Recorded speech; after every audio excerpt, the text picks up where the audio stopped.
बराल बालुंकेश्वर जहां विभूति सेवन पर झीटी किछि क्षण हो जाइथिला पुओ। तेबे कौन यार रहस्य?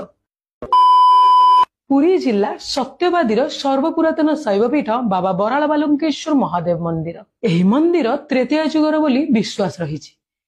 इतिहास कुहे जेतबेले प्रभु रामचंद्र वनवास रे थिले से भृगुमुनि आश्रम रे रही भार्गवी नदीर तटरु बाली आनी से शिवलिंग निर्माण करी पूजा करथिले। सेही लिंग आज बराल बालुंकेश्वर नाम विश्वविख्यात।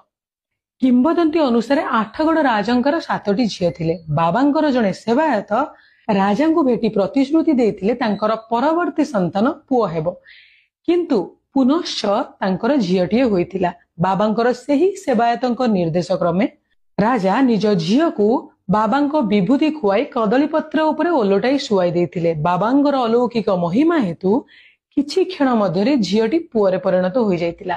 सेबेठारु ही लोकमानंकर अगाध विश्वास भरोसा रहिछि कि जेउ मानंकर कोनोसी संतान हेउ न थाए बा बंध्या दोष थिले एठाकू आसी मानसिक कले बाबा तांकर कोळ पूर्ण करिता। जदि आपण माने केबे पुरी जाउछन्ती सत्यवादीर एही पुरातन शैवपीठ को आसीबा पई जमा भी भूलिबेनी।